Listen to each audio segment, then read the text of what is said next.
Students, कैसे हैं आप? आई होप आप स्वस्थ होंगे, मस्त होंगे और अपनी पढ़ाई कंटिन्यू कर रहे होंगे। स्वागत है आपका आपके अपने चैनल एजुकेशन स्ट्रेंथ में। और आज हम लेकर आए हैं राजस्थान का इतिहास एवं संस्कृति की बुक से अध्याय 11 के महत्वपूर्ण प्रश्न। और जैसा कि आप सब जानते हैं, कक्षा 10 की राजस्थान का इतिहास एवं संस्कृति की बुक से हम कुछ अभ्यास प्रश्नों को करवा रहे हैं, जो कि जो बुक है उनके हर एक चैप्टर के पीछे जो भी महत्वपूर्ण प्रश्न दिए हुए हैं वो प्रश्न हम करवा रहे हैं। और आज जो हम महत्वपूर्ण प्रश्न करवा रहे हैं अध्याय 11 के, ये अंतिम अध्याय है इस बुक का। तो आप लोग इसे ध्यान से पढ़ें। और अगर आपने पिछले 10 अध्यायों के महत्वपूर्ण प्रश्नों को नहीं पढ़ा है तो हमारे पिछले वीडियोस में जाके आप लोग देख सकते हैं। प्लेलिस्ट में जाके उन सारे महत्वपूर्ण प्रश्नों को आप देख सकते हैं। और आज का जो हमारा अध्याय है वो 11 अध्याय है, अंतिम अध्याय है। और आज का जो टॉपिक रहेगा वो है राजस्थान के प्रमुख व्यक्तित्व। तो चलते हैं आज के प्रश्नों में और शुरू करते हैं आज की क्लास। और क्लास को शुरू करने से पहले मैं कहना चाहूँगी कि अगर आप हमारे चैनल पर नए हैं तो आप हमारे चैनल को सब्सक्राइब करें और लाइक करें और अपने दोस्तों के साथ इस क्लास को शेयर करें ताकि वो भी पढ़ सके और अपनी प्रैक्टिस कर सके। तो चलिए शुरू करते हैं आज की क्लास। आज की क्लास में हम सबसे पहले बहुचयनात्मक प्रश्नों को देखेंगे। और आज का जो हमारा पहला प्रश्न रहेगा वो है, स्वामी केशवानंद का जन्म किस जिले में हुआ था? तो स्वामी केशवानंद का जो जन्म है वो किस जिले में हुआ है? सीकर में हुआ है, चूरू में हुआ है, नागौर, जयपुर। तो आपको इन चारों में से एक बताना है कि स्वामी केशवानंद का जन्म किस जिले में हुआ है। तो जो स्वामी केशवानंद का जो जन्म है वो हुआ है सीकर जिले में। है ऑप्शन जो हमारा आंसर रहेगा। और जो स्वामी केशवानंद है ये शिक्षा संत रहे हैं। क्या रहे हुए हैं? शिक्षा संत रहे हुए हैं। और इन्होंने बहुत से महाविद्यालय खोले हैं। और बीकानेर के रेगिस्तानी गांवों के अंदर इन्होंने 300 से ज़्यादा 300 पाठशालाएँ खोली हैं। तो ये स्वामी केशवानंद जी है। और ये जो स्वामी केशवानंद जी है वो शिक्षा संत रहे हैं, प्रसिद्ध शिक्षा संत रहे हैं। तो आप इन्हें ज़रूर याद रखें। चलते हमारे अगले प्रश्न में। हमारा अगला प्रश्न है, जयपुर फुट के जनक कौन थे? जयपुर फुट के जनक कौन थे? Doctor PK. Sethi, doctor PK. Agarwal, doctor Ashok, doctor VC. Roy. तो आपको इन चारों में से एक बताना है कि जयपुर फुट के जनक कौन है। और ये बहुत ही इम्पोर्टेंट प्रश्न है, आप इसको याद रखें। ये पिछले रीट मेंस में भी आया था। रीट मेंस 2026 में ये प्रश्न पूछा गया था। हालांकि एक ही प्रश्न में 4-5 प्रश्न छुपे हुए थे, तो उनमें से ये एक प्रश्न था। तो इसका जो उत्तर होगा वो है doctor PK. Sethi. Doctor PK. Sethi जो है जयपुर फुट के जनक है। और ये इन्होंने जयपुर के सवाई मानसिंह अस्पताल में दिव्यांगजनों के लिए नकली पैर का निर्माण किया था। कहाँ पर किया था? जयपुर के सवाई मानसिंह अस्पताल में, जो कि बहुत ही प्रसिद्ध चिकित्सालय है अस्पताल में। तो ये जयपुर फुट के जनक थे डॉक्टर पी.के. सेठी। चलते हमारे अगले प्रश्न में। हमारा अगला जो प्रश्न है वो रहेगा तीसरा प्रश्न। और जो प्रश्न है हमारा, इंसान पहले इंसान फिर हिंदू या मुसलमान, यह संदेश किसका है? तो जो हमारा प्रश्न है, इंसान पहले इंसान फिर हिंदू या मुसलमान, यह संदेश किसका है? यह संदेश किसने दिया है? आचार्य तुलसी जी ने दिया है, कविराज श्यामल दास ने दिया है, कोमल कोठारी ने दिया है, या कन्हैयालाल सेठिया ने दिया है। तो इन चारों में से आपको बताना है कि ये जो संदेश है वो किसने दिया है। तो जो ये संदेश है वो आचार्य तुलसी ने दिया है। तो हमारा जो उत्तर रहेगा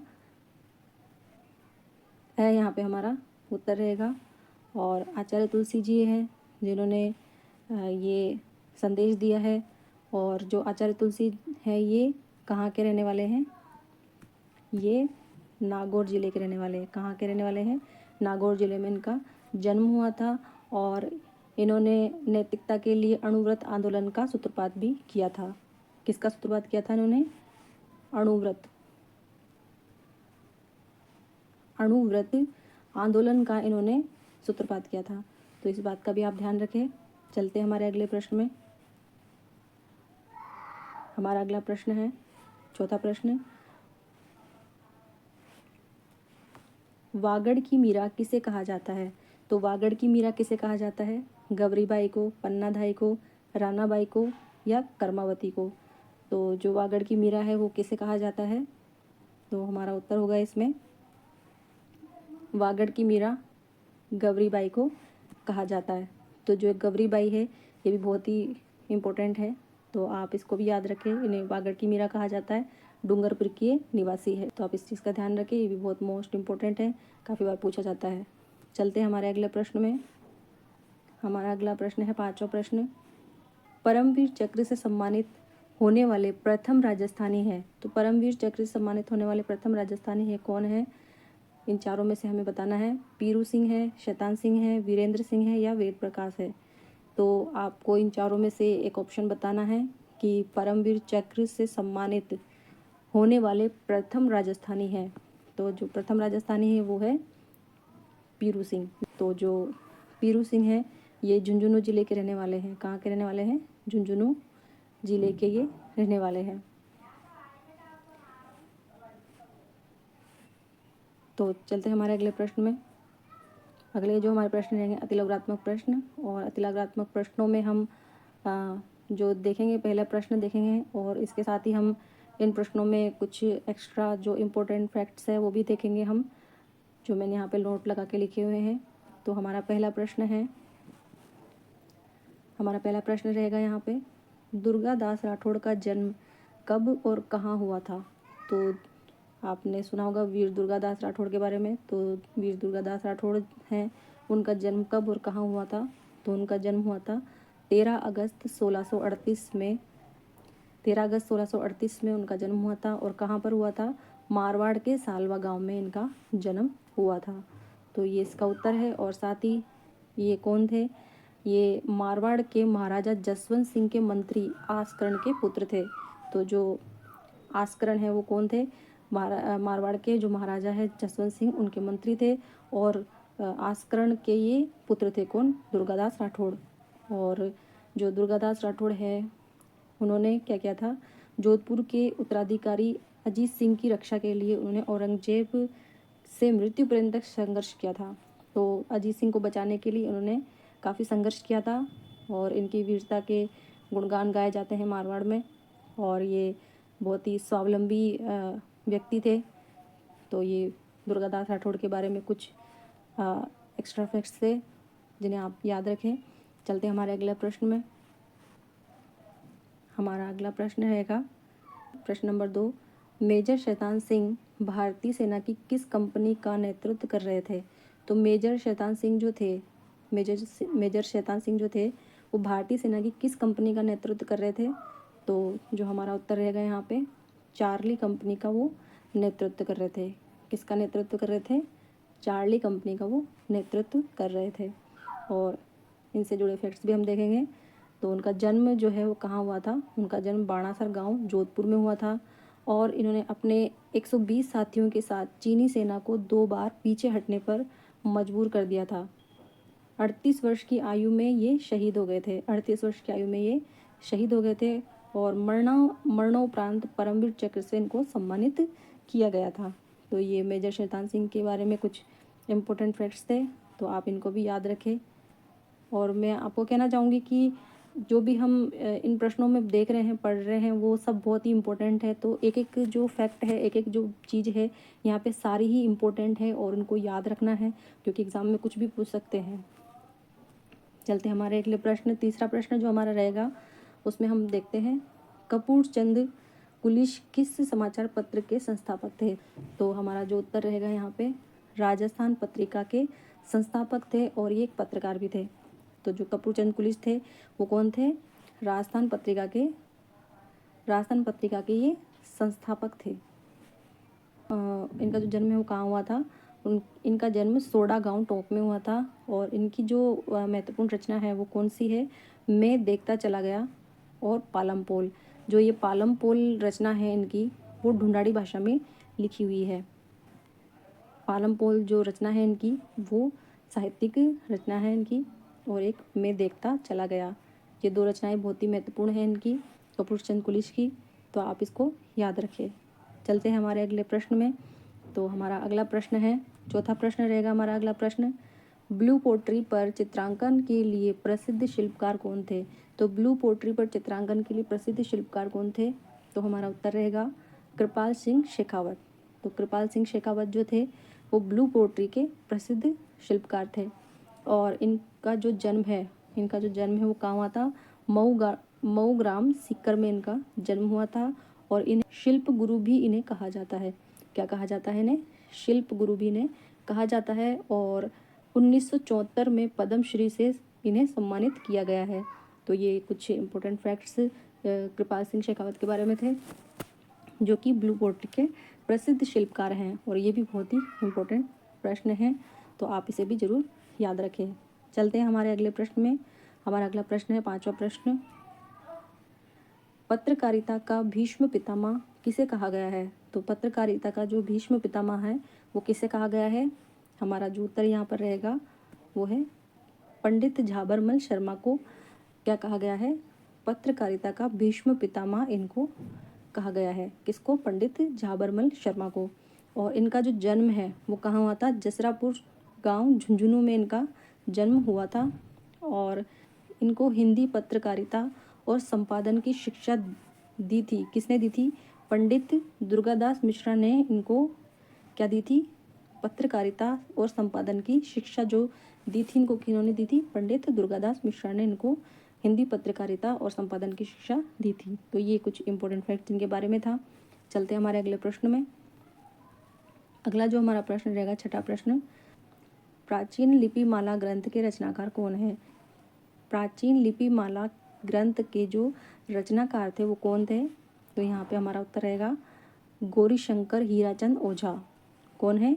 गौरीशंकर हीराचंद ओझा यहाँ पे भारतीय प्राचीन लिपिमाला ग्रंथ के रचनाकार थे। तो ये कौन थे? ये राजस्थान के इतिहासकार और पुरातत्ववेत्ता भी रहे हैं। और ये कहाँ के निवासी थे? ये सिरोही के निवासी हैं। तो ये गौरीशंकर हीराचंद जो है ये भी बहुत ही इम्पोर्टेंट है। इनके बारे में भी कई बार प्रश्न पूछा जाता है, तो आप इन्हें भी याद रखें। इनके बारे में जो भी इम्पोर्टेंट फैक्ट है वो भी आप याद रखें। चलते हैं हमारे अगले प्रश्न में। अगला जो हमारा प्रश्न है, सातवां प्रश्न, बिज्जी किस साहित्यकार का उपनाम है? तो यहाँ पे बिज्जी जो है वो किस साहित्यकार का उपनाम है? तो यहाँ पे हमारा उत्तर रहेगा विजयदान देथा। तो जो विजयदान देथा है, विजयदान देथा को बिज्जी के नाम से भी पुकारते थे।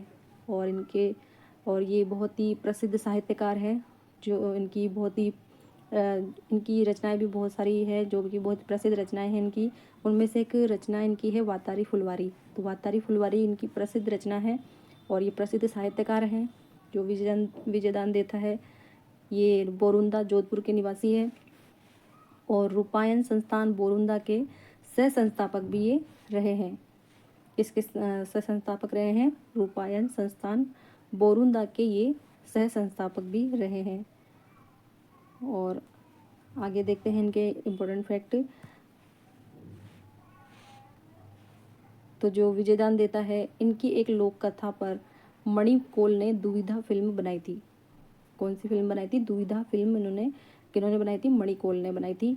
और इसी कथा पर अमोल पालेकर ने पहली फिल्म भी बनाई थी, जो कि आपने देखी होगी। उसमें शाहरुख खान होते हैं। तो अमोल पालेकर के द्वारा बनाई गई ये पहली फिल्म है। तो ये विजयदान देथा के बारे में इम्पोर्टेंट फैक्ट्स थे। इनके बारे में भी कई बार बहुत से प्रश्न पूछे जाते हैं। इनसे रिलेटेड काफ़ी प्रश्न पूछे जाते हैं, तो इनके बारे में भी आप याद रखें। ये भी प्रसिद्ध व्यक्तित्व में से एक हैं। चलते हैं हमारे अगले प्रश्न में। हमारा अगला प्रश्न है आठवां प्रश्न, कविराज श्यामल दास की महत्वपूर्ण रचना का नाम लिखिए। तो यहाँ पे हमें कविराज श्यामल दास की महत्वपूर्ण रचना का नाम लिखना है, बताना है। तो जो उनकी महत्वपूर्ण रचना है वो है वीर विनोद। कौन सी है? वीर विनोद नामक ग्रंथ इनकी प्रमुख रचना है। क्या है? प्रमुख रचना है इनकी कौन सी? वीर विनोद। और ये बहुत ही प्रसिद्ध है और कई बार एग्जाम में पूछी जाती है, तो ये भी बहुत ही मोस्ट इम्पोर्टेंट है, आप इसको भी याद रखें। और इसके जो इम्पोर्टेंट फैक्ट है वो है, इस ग्रंथ में मेवाड़ राज्य का इतिहास संकलित है। किसका इतिहास संकलित है? इसमें मेवाड़ राज्य का इतिहास इस वीर विनोद नामक ग्रंथ में संकलित है। और जो कविराज श्यामल दास जो थे, इनका जन्म धोकलिया भीलवाड़ा में हुआ था। कहाँ पर हुआ था? धोकलिया गांव भीलवाड़ा में इनका जन्म हुआ था। और मेवाड़ के महाराणा शंभू सिंह एवं उनके पुत्र सज्जन सिंह के दरबारी कवि और साहित्यकार थे। तो जो शंभू सिंह और उनके पुत्र जो सज्जन सिंह थे, उनके दरबारी कवि थे ये, और ये प्रसिद्ध साहित्यकार भी रहे हैं। तो कवि श्यामल दास के बारे में भी बहुत से इंपॉर्टेंट फैक्ट है, आप उनको भी याद रखें। चलते हैं हमारे अगले प्रश्न में। अगला प्रश्न जो हमारा है 9वां प्रश्न, धरती धोरारी गीत के रचयिता कौन थे? तो धरती धोरारी जो गीत है उसके रचयिता कौन थे? उसके जो रचयिता है वो है कन्हैयालाल सेठिया। तो कन्हैयालाल सेठिया जो है धरती धोरारी के रचयिता है। तो कन्हैयालाल सेठिया जो है वो भी बहुत ही इम्पोर्टेंट है, इनके बारे में भी बहुत से प्रश्न पूछे जाते हैं, इनकी रचनाएं पूछी जाती है। तो इनका जन्म जो है वो कहाँ हुआ था? सुजानगढ़ चूरू में इनका जन्म हुआ था। चूरू के रहने वाले हैं और प्रसिद्ध साहित्यकार एवं कवि है। इनकी जो लोकप्रिय रचनाएं हैं वो कौन कौन सी है? पाथल पीथल है, वन फूल है, अग्निवीणा है, कुण जमीन रोध धनी है, और लीलटास मिंझर आदि इनकी प्रसिद्ध रचनाएं हैं जो कि काफ़ी बार एग्जाम में पूछी जाती है। तो आप कन्हैयालाल सेठिया के बारे में भी जो भी इम्पोर्टेंट फैक्ट्स हैं उनको आप याद रखें, ताकि आपको एग्ज़ाम में किसी प्रकार की कोई परेशानी ना हो। चलते हमारे अगले प्रश्न में। अगला प्रश्न हमारा 10वां प्रश्न है, जो कि इसमें सुमिलित करना है हमें। तो इसमें व्यक्ति और क्षेत्र हमें यहाँ पे सुमिलित करना है, जिसमें हमें पहला है पंडित झाबरमल शर्मा, शैतान सिंह, जगत सिंह, गौरीबाई। तो इन चारों को हमें पत्रकारिता, गायन, भक्ति, वीरता से मिलन करना है इनका, कि इनमें से सही कौन सा है। तो इनको हम मिलान करेंगे। पंडित झाबरमल शर्मा का जो संबंध है वो किस क्षेत्र से है? तो इनका जो संबंध है वो पत्रकारिता से। अभी हमने ऊपर भी पढ़ा था कि इनका संबंध किससे है? पत्रकारिता से है। और इनको पत्रकारिता का भीष्म पितामह भी कहा जाता है। दूसरा है शैतान सिंह। तो शैतान सिंह कौन थे? मेजर शैतान सिंह के बारे में भी हमने अभी पढ़ा था। तो मेजर शैतान सिंह का जो संबंध है वो किससे है? वीरता से है। किससे है? वीरता से है। और तीसरा है जगजीत सिंह। जगजीत सिंह का जो संबंध है वो किससे है? उनका संबंध है गायन से। उनका संबंध किससे है? गायन से है। ये गायक कलाकार हैं जगजीत सिंह, जो कि गज़ल गायक हैं, गज़ल गाते हैं ये, और भी गीत उन्होंने गाए हैं। चौथा है गौरीबाई। तो गौरीबाई का संबंध किससे है? तो गौरीबाई का संबंध है भक्ति से, क्योंकि गौरीबाई जो है उनको वागड़ की मीरा भी कहा जाता है और डूंगरपुर ज़िले की रहने वाली है।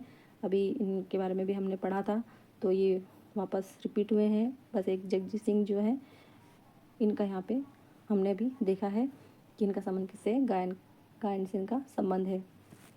तो ये थे हमारे प्रश्न, और आगे आपके लिए एक प्रश्न है, अंतिम प्रश्न जो है वो आपके लिए रहेगा, जिसका आंसर आपको कमेंट बॉक्स में देना है। तो आपका जो प्रश्न है वो इस प्रकार है, बोरुंदा जोधपुर ज़िले में रूपायन नामक संस्थान की स्थापना कब और किसने की? तो जो रूपायन नामक संस्थान है उसकी स्थापना कब और किसने की, ये आपको उत्तर कमेंट बॉक्स में देना है, जो कि आपके लिए है। तो ये थी आज की हमारी क्लास, और आपको हमारी क्लास कैसी लगी आप इसे लाइक करें और अपने दोस्तों में शेयर ज़रूर करें, ताकि वो भी इन प्रश्नों को देख सके, याद कर सके और अपने एग्ज़ाम में सफल हो सके। तो मैं आशा करती हूँ आपको ये क्लास पसंद आई होगी। तो ये जो राजस्थान का इतिहास एवं संस्कृति की जो बुक है, उनके सारे आज 11 अध्याय कंप्लीट होते हैं। उनके 11 अध्याय के जो महत्वपूर्ण प्रश्न थे पीछे वाले, वो सारे कंप्लीट होते हैं आज की क्लास में। तो आप लोग बाकी सभी क्लासों को, उनके प्रश्नों को ज़रूर देखें और उनको बार बार पढ़ें, ताकि आपको अच्छे से याद हो सके। तो मिलते हैं नेक्स्ट वीडियो में। तब तक के लिए बने रहें आपके अपने चैनल एजुकेशन स्ट्रेंथ में, क्योंकि शिक्षा ही सफलता की स्ट्रेंथ है। Thank you.